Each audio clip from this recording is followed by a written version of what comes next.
오늘 22절, 23절에 보면 여호와께서 모세에게 말씀하여 이르시되 아론과 그의 아들들에게 말하여 이르기를 너희는 이스라엘 자손을 위하여 이렇게 축복하여 이르되 라고 되어 있습니다.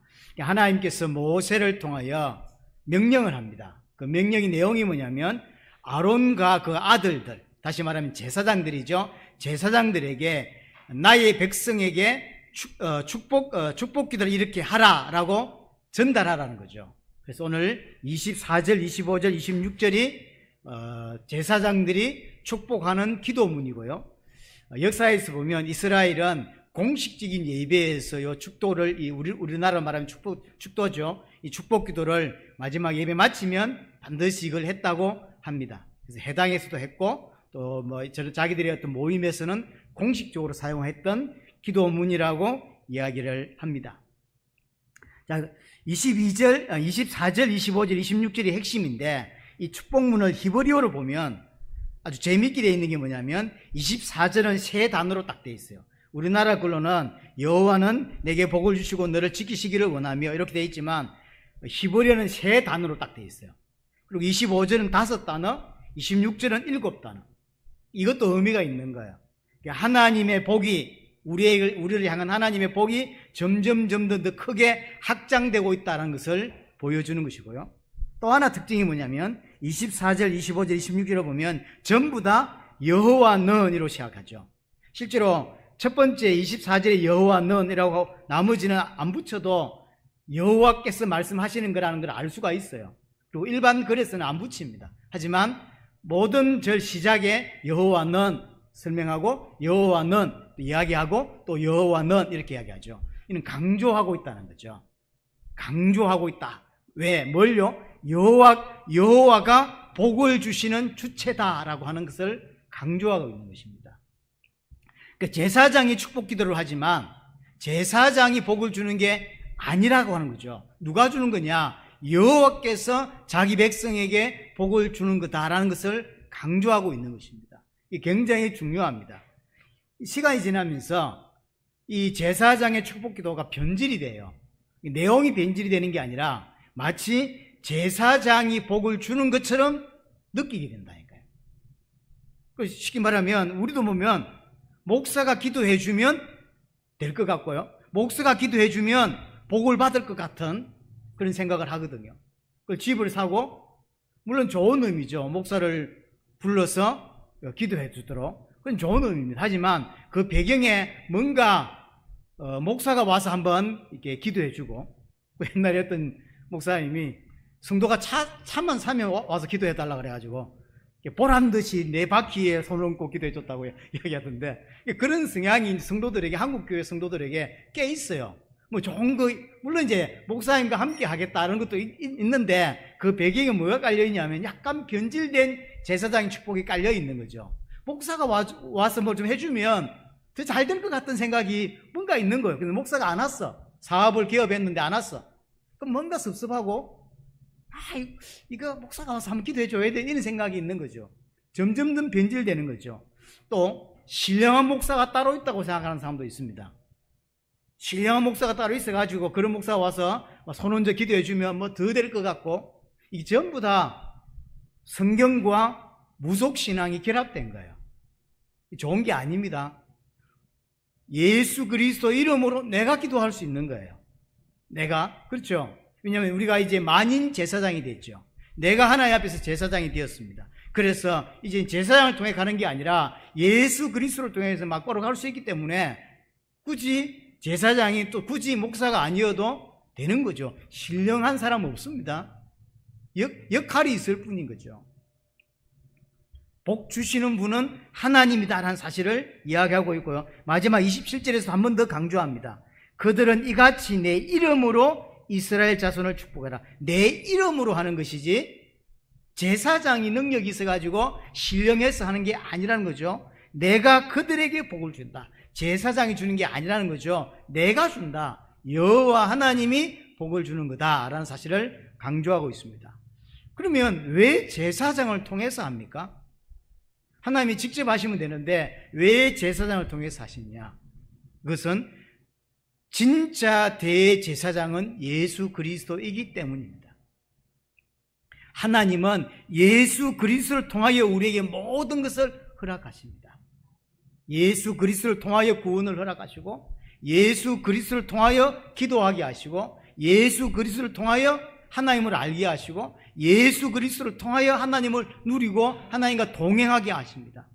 막고를 할 수 있어요. 하지만 전부 다 예수 그리스도를 통로로 삼아서 한다니까요. 이유는 예수 그리스도가 우리의 참 중보자가 되시기 때문이고, 예수 그리스도가 참 우리의 대제사장이 되기 때문인 것입니다. 자, 오늘 24, 25, 26절이 핵심이고, 네 가지 복이 핵심입니다. 24절에 보니까 내게 복을 주시겠다. 복, 바라크라고 하는데 여러분 들어보셨을 겁니다. 바라크라고 하고요.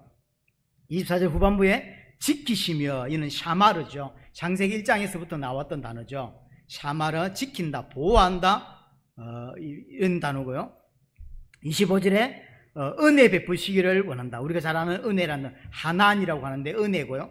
26절에는 평강 주시기를 원한다. 제일 잘 아는 단어죠. 샬롬이라는 단어죠. 평화, 평강, 이런 표현으로 쓰는 단어입니다. 이게 네 가지 축복을 제사장들을 통하여 백성들에게 축복 기도를 하라고 하는 거죠. 그러면 하나님이 예수 그리스도를 통하여 축복하시겠다라고 하는 이야기입니다. 이것은 하나님이 우리에게 주려고 하는 복이에요.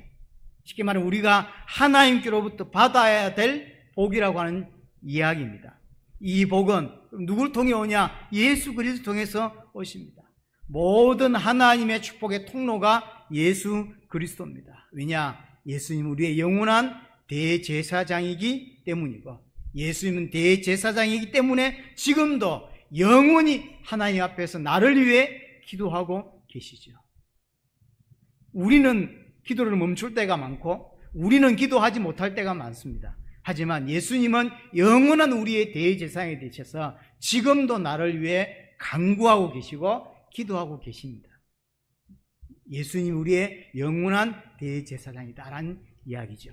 자, 오늘 구체적으로 네 가지 복에 대해서 한 번 더 정확하게 살펴보도록 하겠습니다. 24절 첫 번째입니다. 여호와는 내게 복을 주시기를 원한다라고 했어요. 이 복이라고 하는 게 히브리어는 바라크라고 하는 건데, 알아야 될 게 뭐냐면 구약에서 이야기하는 복은 주로 풍성함 또는 생육하고 번성하는 것, 자식이 많은 것, 장수하는 것, 이게 그냥 복의 개념이죠. 그럼 이게 성경에서 말하고자 하는 복이냐? 그건 아니에요. 정말로 하나님 우리에게 주려고 하는 복이 자식 많이 놓는 거고, 그 다음에 오래 사는 거고, 돈을 많이 버는 이런 물질적인 거, 이런 거냐는 거예요. 아니에요. 성경에 정말로 말씀하시고자 하는 복은 그 개념이 아닙니다. 그럼 왜 그렇게 말했냐면, 당시 사람들이 가지고 있는 복의 개념을 가지고 복을 설명할 수밖에 없었던 거죠. 하나님 원래 주시고자 하는 복을 설명하면 못 알아듣는 거예요. 다시 말해서 눈높이를 맞추어서 설명한 거죠. 불신자로 있는 자들을 건져내어서, 애굽에 있어 건져내어서 이들에게 하나님의 복을 설명하려고 하니까 아직 이 사람들이 신앙이 깊지가 않아. 아직 육신적이야. 아직 영적이지 못해. 근데 이 사람들 영적인 이야기를 하면 알아듣냐? 못 알아듣겠죠. 그래서 하나님이 복을 육신적인 것을 가미해서 설명하는 거예요. 그 사람들이 이해할 수 있게끔 복을 설명했다는 거죠. 그럴 수밖에 없는 거죠. 육신적이기 때문에. 그래서 육신적이기 때문에 육신적으로 복을 설명할 수밖에 없었던 거죠. 또 구약에서는 보면 장소적인 부분도 복과 굉장히 연관지어서 설명을 합니다. 예를 들어서 남쪽과 동쪽으로 가는 것은 실패고 저주로 설명해요. 무조건 남쪽으로 내려가는 거, 동쪽으로 가는 거, 이게 하나님하고 멀어지는 거예요. 신앙을 잃어버리는 것이고, 그게 실패고 그게 저주라고 이야기하는 거예요. 왜 그럴까요? 남쪽으로 간다는 이야기는 애굽으로 간다는 뜻이에요. 동쪽으로 간다는 이야기는 바벨론 쪽으로 간다는 거거든요. 그래서 그거는 그냥 동쪽으로 갔고 남쪽으로 갔지만 실제로는 그 사람이 하나님과 멀어지고 있다는 것, 신앙을 잃어버리고 있다는 것을 보여주는 거예요. 아담이 에덴 동산에서 쫓겨나서 동쪽으로 가죠. 이게 쉽게 말하면 이것은 하나님과 멀어졌다는 이야기를 하고 있는 거예요. 또 반대로 그럼 구약에서는 어디로 가는 게 복입니까? 가나안 땅으로 가는 걸 복이라고 이야기해요. 그럼 진짜 가나안 땅 가면 못 봤습니까? 그 말이 아니에요. 가나안 땅은 새하늘과 새 땅을 설명하는 모형이기 때문에 그래요. 그 가나안 땅에 예수 그리스도가 오시고 가나안 땅 앞으로 우리가 가야 될 새하늘과 새 땅 천국이죠. 그것을 모형하기 때문에 가나안으로 가는 쪽, 가나안 쪽으로 가는 게 복으로 설명을 하죠. 예를 들어서 창세기 4장 16절에 보면 가인이 여호와를 떠나서 동쪽으로 나아갔다라고 되어 있어요. 그 표현 안에도 설명되어 있지만 가인은 하나님을 떠나서 동쪽으로 가죠. 이게 하나님과 멀어지고 있고 죄 가운데로 더 깊어지고 있다라는 설명이에요. 믿음이 없다라는 걸 설명해 주죠. 반대로 창세기 12장 10절에 보면 아브라함이 가나안으로 오죠.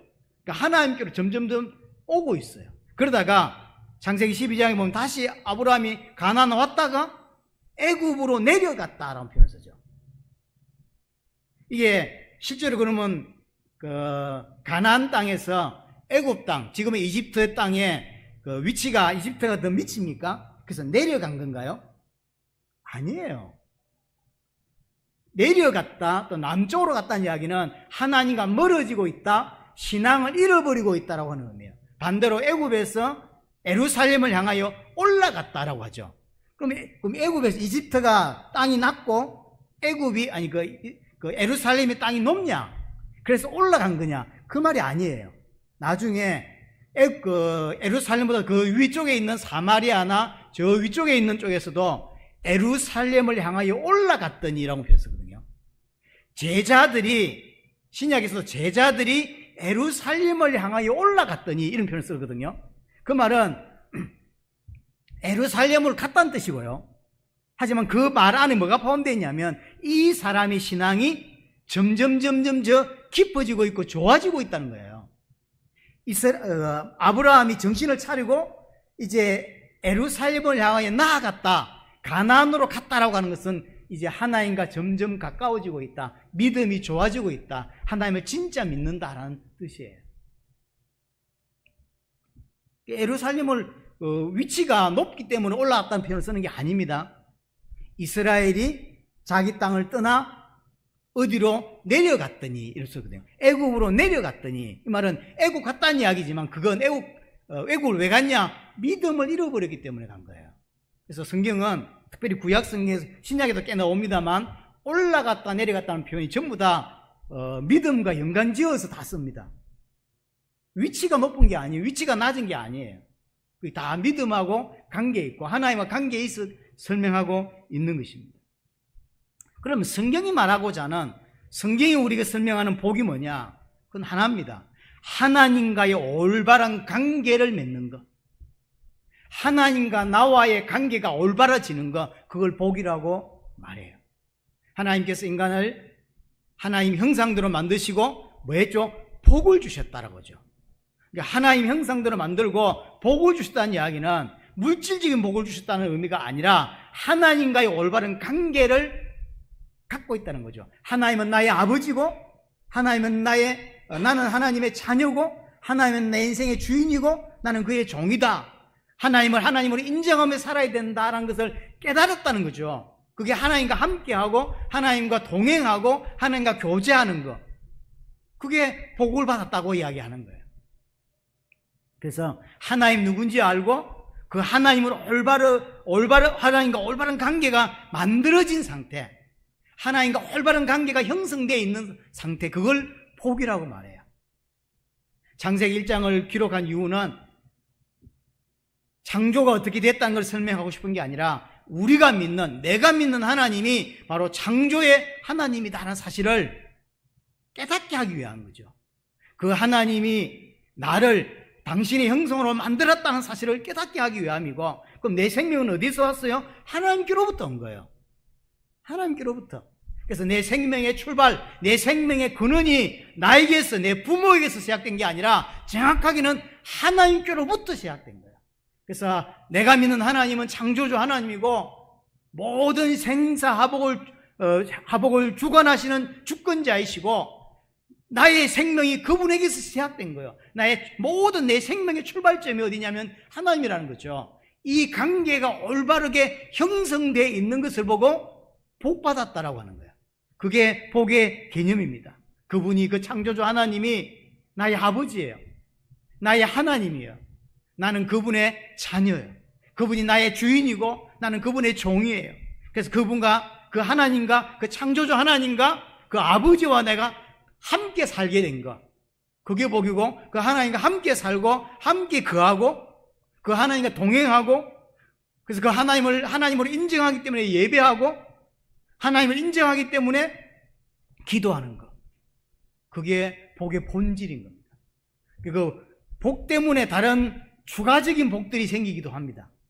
하지만 그건 복 때문에 나온 결과이지 그 자체가 복이 아니에요.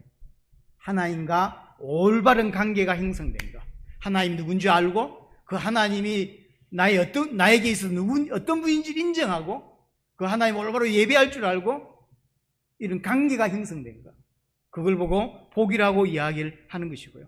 그래서 시편 1편 1절 2절에 보면 복 있는 사람은 오직 여호와의 율법을 즐거워하며 그 율법을 주야로 묵상하는 자다라고 표현하죠.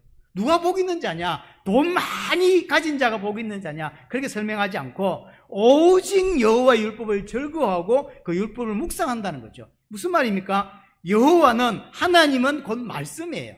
그럼 말씀을 묵상하고 말씀을 듣는다, 율법을 즐거워한다는 것은 무슨 말이냐면 하나님을 대면한다는 거예요. 말씀이 곧 하나님이죠. 창세기 1장 1절에서 설명하는 거잖아요. 말씀이 곧 하나님인데 그 말씀을 듣는다고 하는 것은 하나님을 만나는 시간이죠. 하나님을 대면하는 시간이죠. 오늘 여러분들이 하나님의 말씀을 기초로 오늘 말씀을 듣잖아요. 그건 설교로 듣는다고 생각하면 안 되는 거죠. 하나님을 대면하는 시간, 하나님을 만나는 시간이라는 거죠. 이게 복인 거죠. 이게 복이에요. 하나님을 만나는 시간, 하나님과 함께하는 시간, 하나님을 누리는 시간, 하나님과 동행하는 나의 인생, 그게 복을 받은 인생인 거죠. 하나님과 올바른 관계를 맺은 사람이 그래서 즐거워하는 거예요. 하나님과 올바르기 때문에 말씀 듣는 게 즐겁고, 그 말씀으로 인하여 기쁘고, 말씀 때문에 힘을 얻고, 말씀으로 위로를 받고, 말씀으로 답을 얻고. 그래서 정말로 복받은 사람은 그 사람이 우선순위가 하나님일 수밖에 없고 예배일 수밖에 없는 거예요. 그래서 주중에도 내 삶의 중요한 어떤 부분이 늘 말씀과 동행하려고 그러고, 왜냐? 말씀이 곧 하나님이거든요. 그래서 말씀과 동행하고 말씀을 듣고 이런 건 그냥 설교로 듣는 게 아닙니다. 목사 설교 듣는 게 아니라 그거 들을 필요 없죠, 목사 말. 근데 하나님이 선지자를 통하여 말씀을 하셨죠. 그와 동일하게 목사를 세워서 설교를 한다고 하는 것은 하나님의 음성을 듣는 거거든요. 그래서 정말로 복받은 사람은 그 하나님의 음성인 말씀을 즐거워하고 그걸 묵상하고 주중에 살아가면서 그 말씀을 놓치지 않는 거예요. 내 마음대로 살면서 하나님과 동행할 수 없는 것이죠. 그래서 말씀을 놓치지 않는 인생이 되는 것이고, 특별히 그 말씀으로 즐거워해요. 너무 기가 막힌 거죠. 저는 요즘 이제 운동을 하면서 그런 생각을 해봤어요. 10년, 20년 전보다, 정확히 말하면 내 인생 전체를 통틀어서 지금 제가 성경을 제일 많이 알겠죠. 지금까지 교회 다닌 횟수로 40년이 다녔는데 그 중에 지금 시간표가 가장 난 성경을 많이 아는 것 같아요. 근데 제 마음에 나 좀 성경 좀 알아 이렇게 느끼시냐면 옛날보다 훨씬 성경을 모른다는 느낌이 너무 많아요.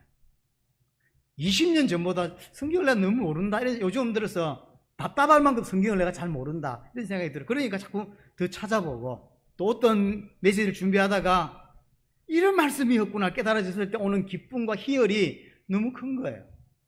그래서 하나님의 백성은 정상적으로 하나님과 올바른 관계를 가지고 있는 사람은 말씀 듣는 것에 대한 희열과 즐거움이 있습니다. 그리고 말씀을 묵상하게 되고, 그러니까 답을 얻게 되고, 답을 얻으니까 말씀을 더 듣고 싶겠죠. 그래서 말씀을 통해서 모든 답들을 얻습니다. 그 위로를 받고요.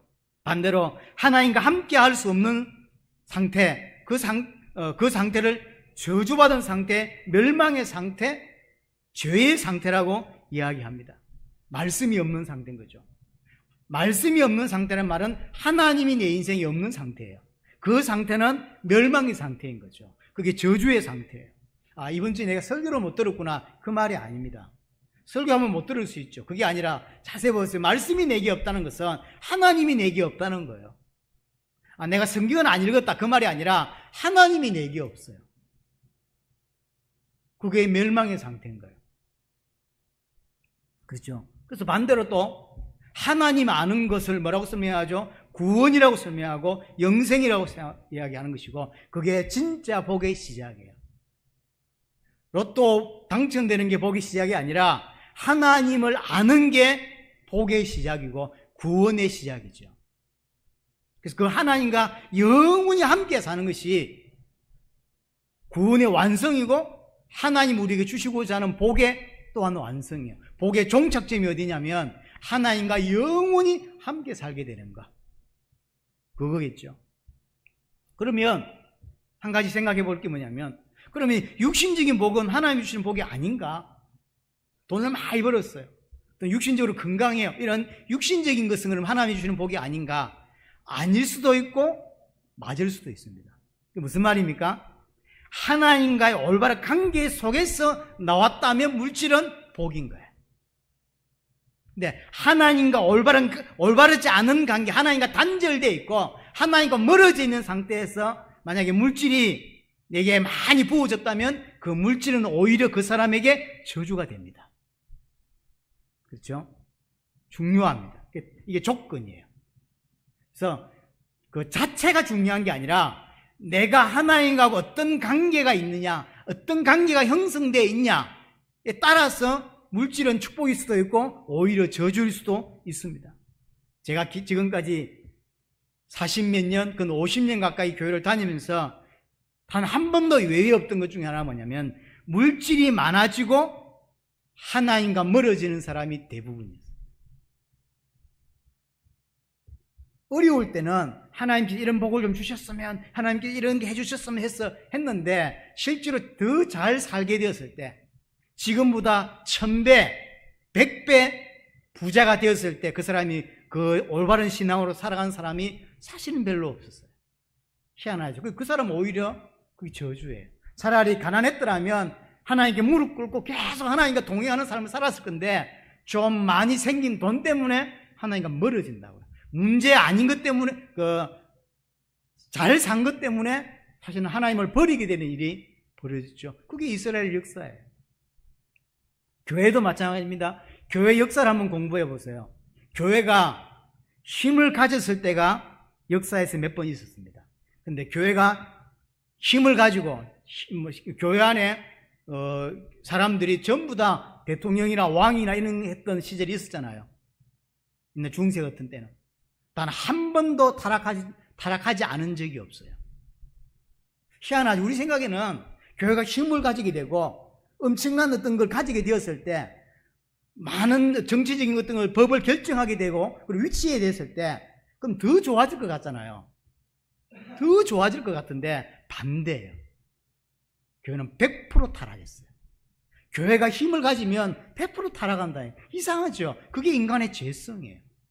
인간의 죄성. 근데 엄청난 위치에 갔음에도 불구하고 타락하지 않고 순수한 마음을 하나님 믿는다는 것은 진짜 큰 은혜입니다. 그렇지 않으면 쉽지가 않아요. 그래서 이제 신학교 가면 목사들 우리끼리 하는 소리로 그런 거 있습니다. 큰 목사 되려면 폐병이 걸려야 된다, 이런 말이 있어요. 그래서 옛날에 우리나라에 유명한 목사 다 폐병 안 걸린 목사가 없었어요.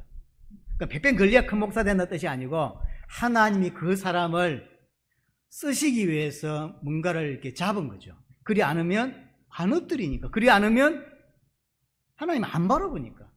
근데 건강한데 하나님을 바라봤다, 그런 사람이 잘 없는 거예요.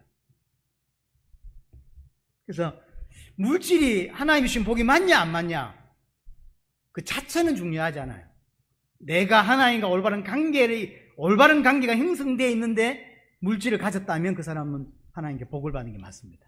하지만 하나님과 관계가 틀어져 있는데 물질이 계속 불리고 돈이 많이 벌어진다면 그 사람은 그건 오히려 저주입니다. 차라리 돈 안 버는 게 나아요.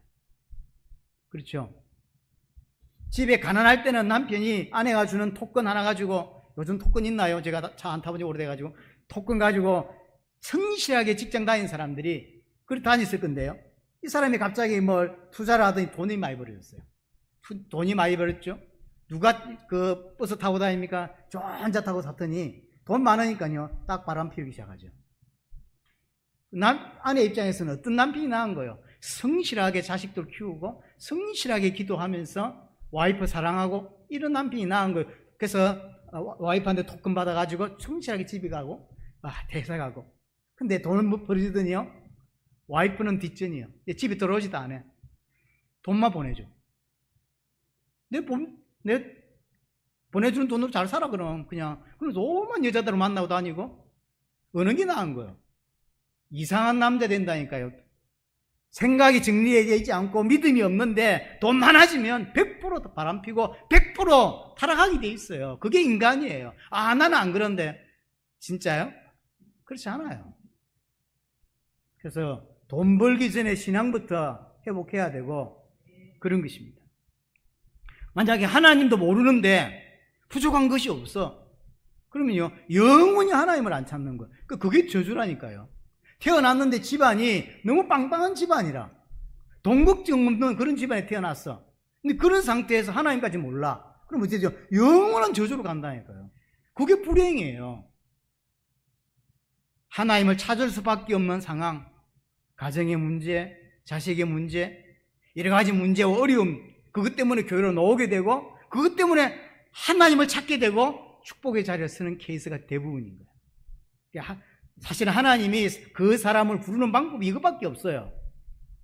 문제 안 주면 안 오니까 하나님을 찾는 일이 안 벌어지죠. 자, 결혼해서 자식 놓으면서 돈 많아, 돈 엄청 벌어. 그러니까 부족함이 없죠. 그러면 뭘 하나님을 찾겠어요. 근데 문제가 딱 터지니까, 가정의 문제가 터지거나 남편의 문제가 터지거나 어떤 문제가 터지니까 내가 가진 돈으로 안 되는 게 있구나 하는 거 그때 깨닫죠. 그때 결국 하나님을 찾게 되는 거예요. 하나님이 사람을 부르시는 방법이 뭐냐면 주로 이런 거예요. 갑자기 문제가 터졌거나 기도할 일이 생겼거나 아니면 걱정거리가 생겨서 태어나서 한 번도 생각지 않았던 하나님을 찾게 되는, 그래서 하나님 교회로 오게 되고 그런 케이스가 생긴 거죠. 그래서 불신자가 교회로 와서 하나님을 믿게 되는 케이스들이 여러 가지 있지만 대부분 그런 걸로 통해서 온다니까요. 여러분들도 아무 걱정이 없었고 아무 문제가 없었고 남편이 아무 문제가 없었고 이랬다면 누가 교회 가자고 해서도 안 왔을 거예요. 그런데 뭔가 허함이 있고 뭔가 부족함을 느끼고 뭔가 아니란 걸 느꼈기 때문에 누가 전도했을 때 한번 따라와 보기도 하고 한번 따라와서 답이 안 나와요. 그러다가 몇 개월 오다가 구원받게 되는 케이스들이 이러면 대부분이잖아요. 똑같은 것입니다. 그래서 우리에게 있는 인생에 오는 여러 가지 걱정과 염려, 여러 가지 문제들은 축복의 자리로 이끌기 위한 하나님의 손길이었다는 것을 알게 되죠. 구약은 물질적인 것을 가지고 복을 설명할 수밖에 없었고요. 신약에 와서는 좀 다르게 설명합니다. 도리어 구약에서는 돈 많이 번 거, 물질 이런 것들을 축복인 것처럼 설명했는데 신약에서는 도리어 돈이 일만하게 뿌리가 된다 이렇게 설명하거든요. 반대가 아니라 원래의 설명을 하는 거. 이제 예수님 오셔서 원래의 의미를, 복의 의미를 설명을 하는 거죠. 그래서 심령이 가난한 자는 복이 있다. 지금까지 이스라엘은, 특별히 바리새인은 돈 많은 게 복이라고 생각했어요. 성공하는 게 복이고 위치에 올라가는 게 복이라고 생각하고 살았다고. 그런데 갑자기 예수님 오시더니 그게 복이 아니라 가난한 게 복이라는 거예요. 이스라엘은 그렇게 생각 안 했거든요. 왜냐하면 구약을 바탕으로 생각하기 때문에 돈 많은 게 복이고 건강한 게 복이고 이게 복이지 왜 가난한 게 복이냐고. 근데 예수님 오시더니 아니, 그게 아니라 돈 많은 게 복이 아니라 가난한 게 복이라는 거예요. 뭐가 가난해야 되냐? 심령이 가난해야 된다. 무슨 말입니까? 하나님에 대한 갈급함이 있는 자가 복이 있는 거예요. 그렇죠? 말씀에 갈급한 자가 복이 있어요. 여러분들 교회를 다니면서 이번 주가도 목사님 뭘 준비하셨을까? 하나님께서 우리 목사님을 통해서 어떤 메시지를 준비하셨을까? 라고 기대가 되는 그 말씀에 대한 갈급함이 있는 사람이 복받은 사람이에요. 그렇죠? 예수님이 그 이야기를 하는 거예요. 심령이 가난한 자는 복이 있다. 왜? 말씀을 통해서 내가 어떤 존재인지 깨닫게 되었어요. 원래 인간은 하나님의 형상대로 시험받았다가 하나님과 멀어졌고 하나님과 단절되어졌어. 왜? 죄 때문에. 그래서 모든 문제가 왔구나. 근데 이제 예수 그리스도를 통해서 하나님을 알 수 있는 거구나. 뭘로 깨닫죠? 말씀을 통해 깨닫는 거죠. 그래서 말씀에 대한 갈급함, 심령이 가난한 거예요. 애통하는 자는 복이 있다고 하죠. 말씀을 통해서 내 자신을 보니까 애통함이 생겨요. 무슨 말입니까? 죄밖에 없었구나. 나는 지금까지 잘 살았다고 생각했어요. 남들에게 피해주지 않고 잘 살았다고 생각했는데 말씀을 계속 들으니까 내가 죄밖에 없는 자구나. 내가 하나님 없이도 잘 산다고 엉터리 생각을 하고 살았구나. 너무 내 자신을 보면 애통하죠. 한탄스럽죠. 왜 이렇게 못 살았을까? 그때서 깨닫게 돼요. 그래서 말씀이 다라니까요. 말씀에 대한 갈급함. 하나님을 안 믿는단 말이 아니라 늘 말씀에 대한 갈급함이 있는 거죠. 그 말씀을 들으니까 정확하게 답이 나와요. 내 문제가 남편과의 문제라고 생각했는데 아니구나. 하나님과 단절되어 있었구나 내가. 그래서 문제였구나. 이게 알게 되는 거죠. 온유한 자는 복이 있다고 그랬죠. 온유하다는 표현은 말씀에 길들여졌다는 뜻이에요. 그 사람이 복이에요. 말씀이 말하는 대로 움직일 줄 알고 말씀에 순종할 줄 알고 말씀에 잘 길들여져 있어요. 그게 복이에요. 의에 줄이고 목마른 자가 복이 있다고 이야기하죠. 이 의가 누굽니까? 하나님 의가 뭡니까? 예수 그리스도예요. 예수 그리스도로 줄이고 예수 그리스도로 목마르고 예수 그리스도로 배고파. 육신적으로는 배불러요. 하지만 뭐로 내가 배고프냐면 예수 그리스도로 배고픈 거예요. 예수 그리스도 더 알고 싶고 하나님 더 알고 싶고 말씀이 더 알고 싶고. 그게 복받은 사람의 특징입니다. 이 사람들은 하나님을 보게 된다는 거죠.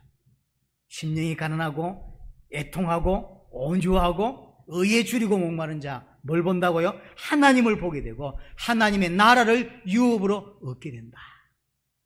그게 복입니다. 두 번째가 24절을 지키신다. 우리는 앞에서 많이 봤던 샤마르죠. 돌보시고 챙겨주시고 보호해주시고 지켜주신다고 하는 의미입니다. 왜 지켜주시고 보호합니까? 언약 때문이에요.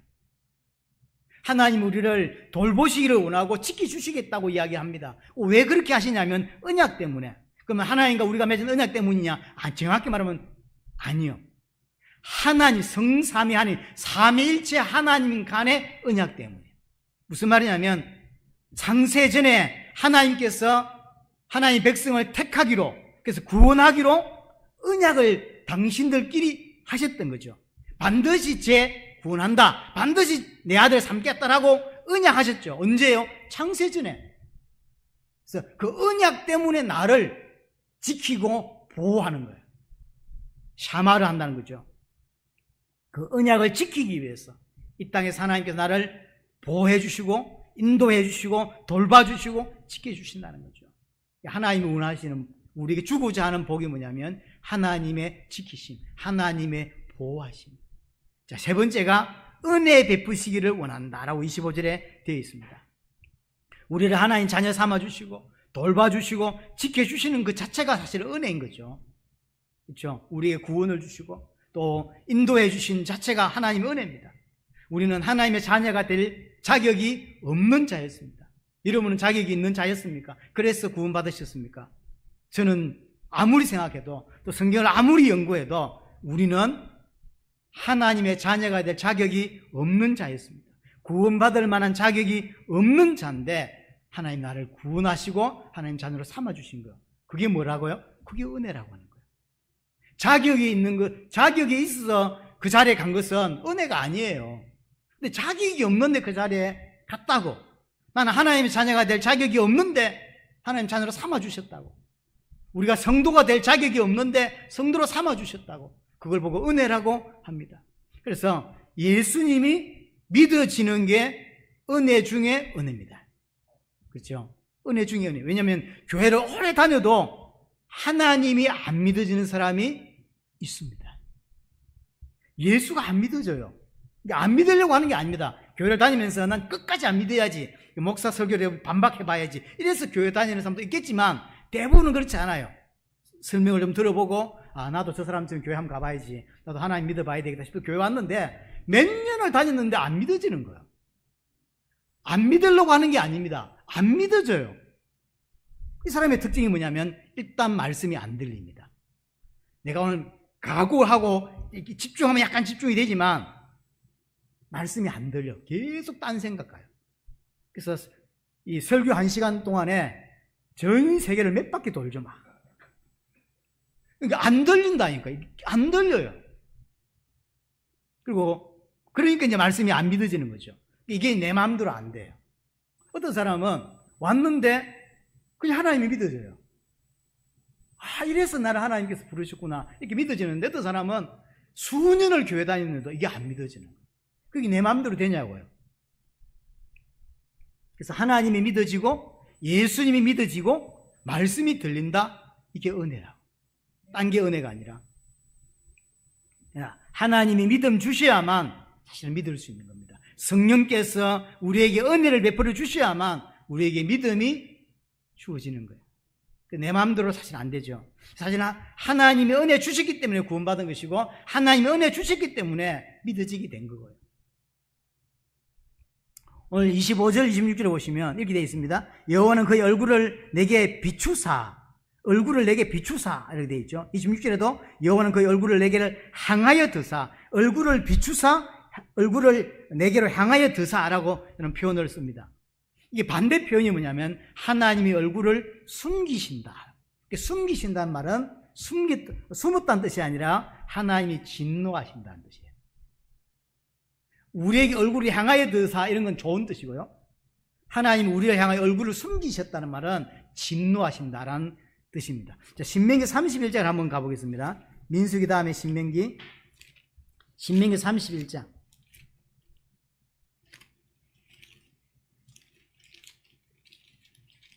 31장 17절부터 보시면, 17절, 내가 그들에게 진노하여 그들을 버리며 내 얼굴을 숨겨 그들에게 보이지 않게 할 것인지. 얼굴을 숨긴다는 뜻은 뭐냐면 진노한다는 뜻이에요. 그들이 삼킴을 당하여 허다한 재앙과 환난이 그들에게 임할 그때에 그들이 말하기를 이 재앙이 우리에게 내리면 우리 하나님이 우리 가운데 계시지 않은 까닭이다 라고 하죠. 18절, 또 그들이 돌이켜 다른 신들을 따르는 모든 악행으로 말미암아 내가 그때 반드시 내 얼굴을 숨길 것이다. 하나님께서 우리를 향하여 얼굴을 숨긴다는 뜻은 재앙을 내린다는 뜻이고 진노하신다는 뜻이에요. 하나님이 뚜껑이 열렸다는 뜻이고요, 반대로 얼굴을 향하여 우리에게 든다, 우리를 얼굴을 비춘다는 뜻은 반대로 은혜 베푼다는 뜻이에요. 은혜 베푼다. 하나님은 그럼 누구에게 은혜를 베풉니까? 출애굽기 33장 19절에 보면 나는 은혜 베풀 자에게 은혜를 베풀고 긍휼히 여길 자에게 긍휼히 여긴다라고 표현되어 있어요. 무슨 뜻이죠? 하나님 누구에게 은혜 베푼다고요? 하나님께서 작정하신 대로, 하나님 마음대로 한 뜻이에요. 조건이 우리에게 있는 게 아니라는 거예요. 내가 이런 조건을 행하고 이런 조건을 갖추면 하나님 은혜를 베푸는 게 아니라 하나님이 은혜 베풀 자에게, 그러니까 하나님 마음에 저에게 은혜를 베풀어야 되겠다. 그럼 그 사람을 구원하고 그 사람의 은혜를 베푼다는 거예요. 하나님 마음이라는 거예요. 나에게 은혜를 베풀 만한 어떤 가치나 조건이 있지 않다는 거죠. 왜 그렇게 하셨냐? 왜 은혜를 베푸셨냐? 하나님이 우리를 사랑하셨기 때문이다 라고 말해요. 그래서 하나님이 정말로 나를 사랑하신 거예요. 왜 사랑해서 우리를 은혜를 베푸셨느냐? 조건이 없어요. 하나님께 근거일 뿐입니다. 하나님께 근거의 시작이에요. 나에게는 출발이 없어. 그래서 감사한 거예요. 내가 구원받았다. 그래서 감사한 거예요. 그렇죠? 그래서 감사한 거예요. 만약에 조건에 따라서 내가 구원받는 거라면 감사할 거 없죠? 내가 조건을 다 갖췄는데 뭐. 그렇잖아요. 그럼 감사한 게 아니에요. 그건 은혜가 아니에요. 하지만 우리는 조건을 갖출 수 없고, 그렇죠? 은혜를 받을 수 없는 자예요. 그런데 왜 하나님 은혜를 베풀어 주셨냐? 하나님 마음이에요. 하나님이 창세 전에 세상이 만들기 전에 그렇게 결정을 하셨대요. 저 사람 내가 구원해야지 라고 결정하셨대요. 그래서 감사한 거예요. 그 사람은 말씀이 들리고 그 사람은 구원을 받는 거죠. 이 땅에 너무 훌륭한 사람이 많고 이 땅에 너무 좋은 사람이 많은데 그를 선택하지 않고 하나님 나를 선택하셨대요. 그게 하나님의 사랑이고 그게 하나님의 은혜입니다. 신앙생활을 딱 한마디로 그 하나님의 사랑과 은혜를 깨달아가는 걸 보고 신앙생활이라고 합니다. 우리는 하나님을 처음 믿을 때 하나님이 어떤 은혜를 베풀어주시고 어떤 사랑을 하셨는지 모릅니다. 하지만 신앙생활을 통해서 하나님의 우리 허락하신 은혜와 그 사랑을 알게 되는 과정, 그게 신앙생활이에요. 자, 마지막 네 번째, 평강 주시기를 원한다. 이 평강이란 말이 샬롬이죠. 전 성경을 보면서 한국과 이스라엘이 참 비슷한 게 많다는 느낌이 늘 들어요. 왜냐하면 한국 사람의 인사도 안녕하십니까죠. 안녕이죠. 이스라엘 인사가 샬롬이죠. 이게 평강 같은 뜻이에요. 왜 안녕입니까? 하도 일이 많이 일어나요. 그래서 한국도 그렇고 이스라엘도 전쟁이 엄청 많았던 나라예요. 그래서 자고 일어났는데 사람이 다 죽어나가고 이러거든요. 그러니까 뭐 하죠? 안녕하세요. 이렇게 밤새 뭐 일 없었어요? 이런 거든. 우리나라가 얼마나 힘들게 살았으면 아침 인사가 뭐냐면 식사했어요? 못 먹었어. 먹는 사람 별로 없어. 그러니까 제일 축복되고 제일 좋은 일이면 먹는 거라고. 그러니까 인사가 식사했습니까? 뭐 요즘은 뭐 그래도 먹을 수 있는 만큼 그 시대가 됐는데도 항상 사람 만나도 조목사 만나도 밥 먹었어? 이렇게 묻으면 알아서 밥 먹었겠지. 근데 그걸 묻는 게 아니잖아요. 밥 못 먹었을 거다. 그래서 내가 챙기고 그러면 그 말 아니지. 그냥 인사. 식사하셨습니까? 그것도 그렇고 안녕하세요. 이것도 별일에 집에 별일 없어요?